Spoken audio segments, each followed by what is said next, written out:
যোৰহাটৰ ৰাজপথত AJYCPৰ উত্তাল প্ৰতিবাদ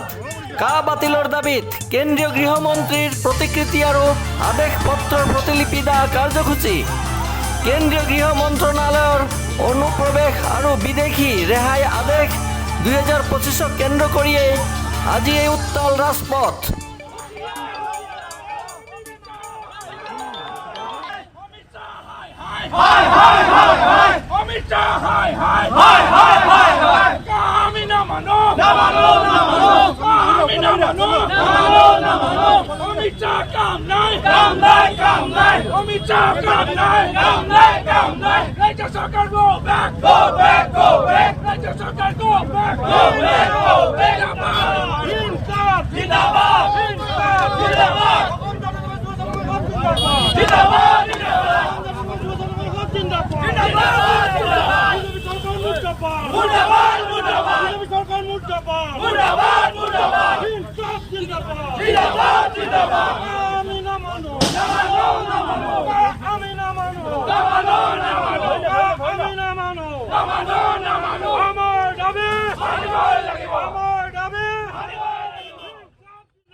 জাতীয়তাবাদী যুৱ ছাত্ৰ পৰিষদে কৈছে যে এখন অসমৰ কাৰণে এখন ক'লা আইন প্ৰস্তুত কৰিছে অসমৰ কাৰণে এইখন যাতে প্ৰযোজ্য কৰিব নালাগে তাৰ কাৰণে অসম জাতীয়তাবাদী যুৱ ছাত্ৰ পৰিষদে দাবী জনাইছিলে আৰু অসম জাতীয়তাবাদী যুৱ ছাত্ৰ পৰিষদে একমাত্ৰ সংগঠন যে যুৱ ছাত্ৰ পৰিষদে তেতিয়া ঘোষণা কৰিছিলে বা কৈছিলে যে এই আইনখন অনাদি অনন্ত কাৰণৰ কাৰণে বিদেশী হিন্দু বৈদেশিকসকলক অসমত ৰক্ষণাবেক্ষণ দিয়াৰ এখন ক'লা আইন প্ৰস্তুত কৰিছে কাৰণ যুৱ ছাত্ৰ পৰিষদে একমাত্ৰ সংগঠন তেতিয়া উল্লেখ কৰিছিলে যে এই আইনখন নটিফিকেশ্যনৰ জৰিয়তে ইমপ্লিমেণ্ট কৰাৰ সুবিধা আছে গতিকে আপোনালোকে দেখিবলৈ পালে যোৱা 1 ছেপ্টেম্বৰ তাৰিখে কেন্দ্ৰীয় চৰকাৰে নটিফিকেশ্যনৰ জৰিয়তে এই আইনখন পুনৰ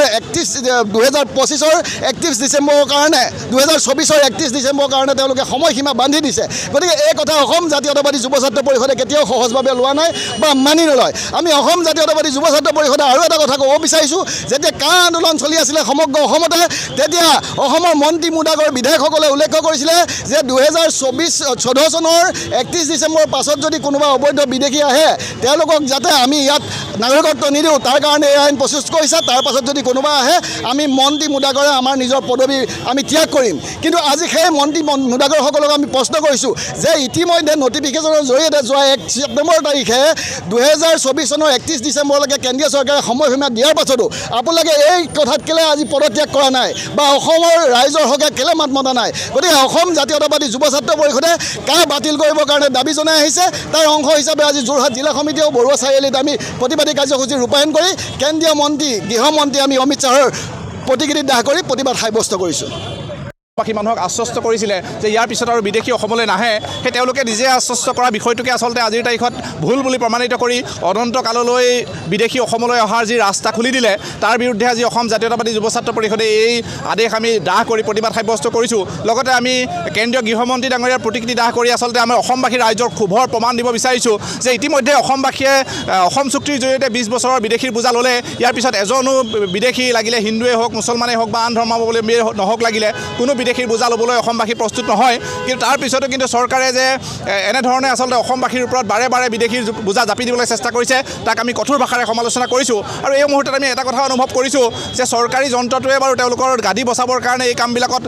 সহমত প্ৰকাশ কৰি আছে কিন্তু আজিৰ তাৰিখতো যিসকল মানুহে বিজেপিক সমৰ্থন কৰি আছে যিসকল মানুহে চৰকাৰী ব্যৱস্থাটো সমৰ্থন কৰি আছে সেই মানুহবিলাকে আচলতে এই কথাটো বুজি উঠা উচিত আছিলে যে জাতিটো নাথাকিলে তেওঁলোকো কিন্তু নাথাকে গতিকে যিখন চৰকাৰে নিজৰ কথাতে আচলতে পাভলুটি মাৰিব পাৰে যিখন চৰকাৰে অনন্তকাললৈ বিদেশীৰ বাবে ৰাস্তা খুলি দি অসমীয়া মানুহক অসমত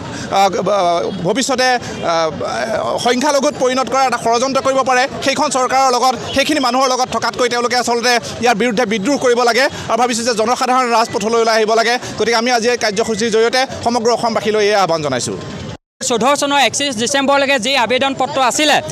অবৈধ বিদেশী নাগৰিকত্ব বিচাৰিব আবেদন কিন্তু সেই আবেদন নাকচ কৰি আকৌ পৰৱৰ্তী পৰ্যায়ত 10 বছৰলৈ যি সিদ্ধান্ত গ্ৰহণ কৰিছে তাক আমি পোনপ্ৰথমে অসম জাতীয়তাবাদী যুৱ ছাত্ৰ পৰিষদে আমি গৰিহণা দিছোঁ আৰু ধিক্কাৰ জনাইছোঁ আৰু আজি অমিত শ্বাহৰ যি অসমৰ